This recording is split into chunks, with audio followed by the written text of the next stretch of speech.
Alright, guys, I'm going to be spitting some major knowledge for you today. This is big. I'm going to end racism today. I'm just kidding. I mean, I know how it could be done, but it's going to be a while. So, if you've been watching the news, you see a lot of protesters and they have signs that say end racism. And you're thinking, like, what the hell are you talking about? End racism. How do you just end racism? You can't, like, make a law. Can't be racist no more. You go to jail. I mean, that's not going to work. Somebody believes something or they think it in their heart or mind or whatever. I mean, there's nothing you could do about it. You can't. There's no such thing as thought crimes. We don't live in the. What was that fucking movie? Oh, that's the one where you get arrested before the crime. I don't know. Either way, here's the deal. So Elon Musk has this thing called Neuralink he's working on. It's like a futurism, transhumanism thing. Like, basically, it's connected to living forever. If you want to live forever, you got to download your consciousness into a robot. Or this is actually a brain-machine interface, so we can use our brain. Like, they already have. They put it on rats, and they were able to, like, read a rat's thoughts and figure out what it was thinking. And people that have prosthetics, they can move, like, their arms and their fingers and their prosthetics using their brain connected to a brain Neuralink interface. So the problem arises from, see, everybody thinks they're doing the right thing. Nobody's actually just an asshole. I mean, there probably are some assholes, but like Hitler did nothing wrong. No, I'm just kidding. Hitler thought he was doing the right thing by ethnically cleansing the Jews, and he thought, like, if you could create a society where everybody was the same, they looked the same, that would, and that'd be really a shitty way of doing it, but you would end racism if everybody looked the same, because you would have nobody to be racist against. And then you could actually, make advancements and go into space. Like, we got to get this done before we can go into space. We got to end racism, and we got to have this Neuralink thing. Because we all have to be, if we're going to be colonizing space, and we have to be, like, on these really long journeys where most of us don't even live through it, like the old pioneer days when they had to cross America.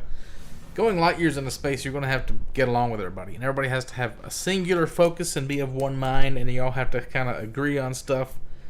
And the only way to do that is to be able to download somebody else's memories, because your memories, if nature versus nurture is true, and like the reason people become racist is probably because they're experienced things that led them to become racist. Let's just take like people that hate black people.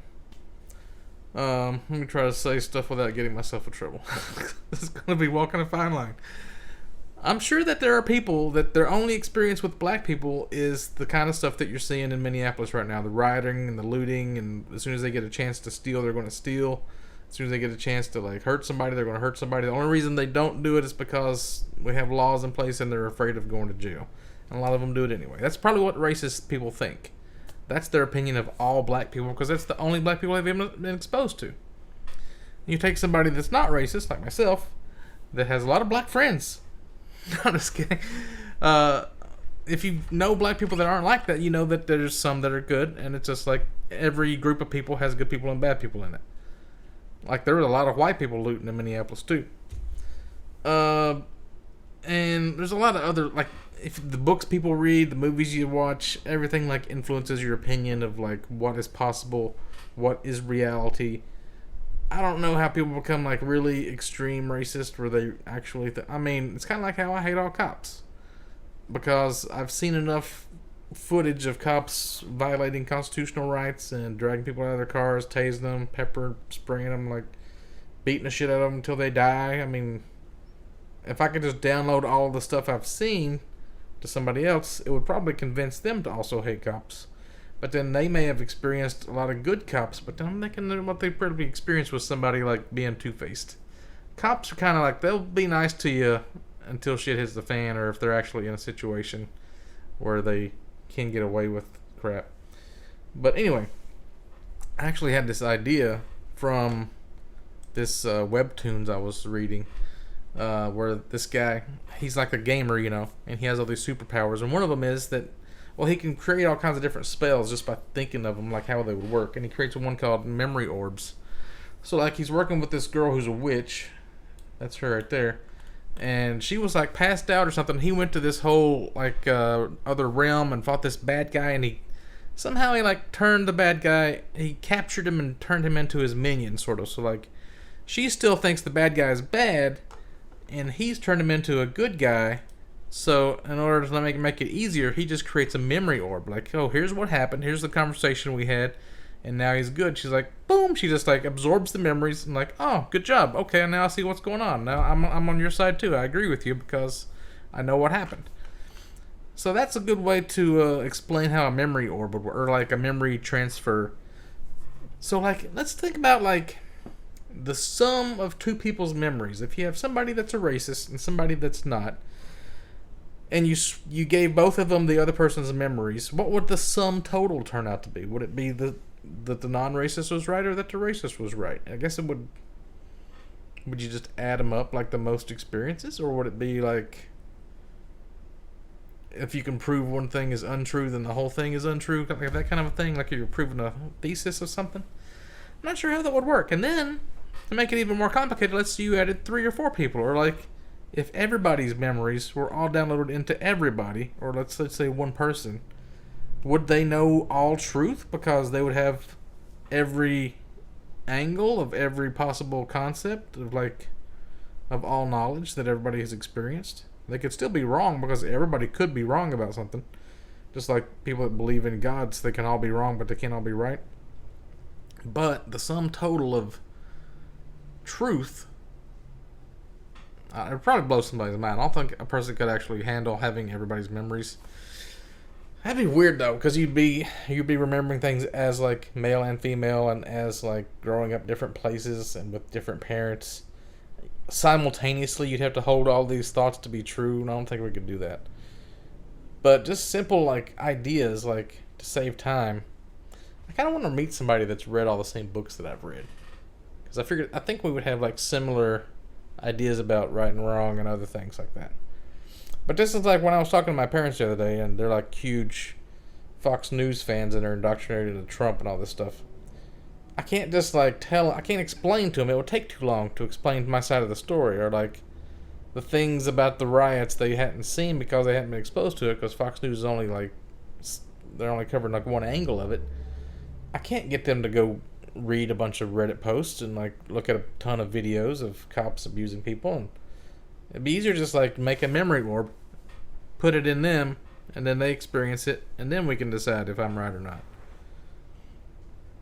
Because then they would have their memories and my memories, and they could compare. I think you would need to have one person that hasn't had both yet, because then, yeah, it kind of makes more sense. Also, in this webtoon, it's called The Gamer, there's different factions of people that they discovered. And, like, one faction wants to keep everything like it is. They're like the status quo. They want to keep everything unchanged. And then you got people that want things to go back to the way things used to be. Like the people that think, like Leave It to Beaver times was the best time to live in. But then you think about like there wasn't any technology back then, and people were kind of more racist back then. And there's all these things that you're kind of like purposely forgetting. Like you're like you're not really examining like what times were really like back then. But you think about it and you have like a nostalgia for it, and you think times were better back then. I think that's why like a lot of Southerners are racist, because they want to go back to the old times when we had slavery. And the way to fix that is you got to have slaves, but not living beings that are going to be, it's going to be immoral to have slaves. Robot slaves. So in the future, which is another category, you got the people that want things to stay like it is. You want people that want things to be like it was. And then you got people that, like me, they're like transhumanists. They're futurists. They want everything to be better than it is. Like you always should be trying to create utopia. Right now can't be the way everything should be, because there's always a way to improve it. But then you got to get into like infinite growth paradigm kind of things. Like with business, you can't just keep creating more and more profits because you're going to like use up all the money, or I don't know. You want things to improve to a point. I don't know where I'm going with this, but like I've been reading a lot of those Robert Heinlein books, and he seems to have a pretty good angle of what paradise would be like when you get into like, you can go to any universe you want. You never grow. You never like. You can always like turn your body back in time, kind of like restore. You never have to die. You never have to grow old, and there's like constantly people you like around you. You're having lots of sex all the time, eating lots of food. It's just like created like in the Jetsons. It just like appears out of molecule reorganization. I don't know, that kind of stuff. But definitely you want to have robot slaves. But like if you want to end racism, you're not going to end it by marching around with a sign saying end racism. You're going to hope Elon Musk gets a handle on this Neuralink thing. And that becomes like, who's that transhumanist guy? The really famous one? He had a lot of books on this kind of stuff. You want to be able to download your brain or just regenerate your body. What would be better though? Downloading your brain into a robot or just making your body go back younger and younger all the time, but then you could still die from some bullshit like somebody shooting you.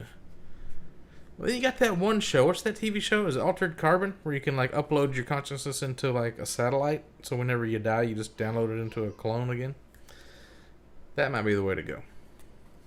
That might actually turn out to be what happens, because that makes a lot of sense.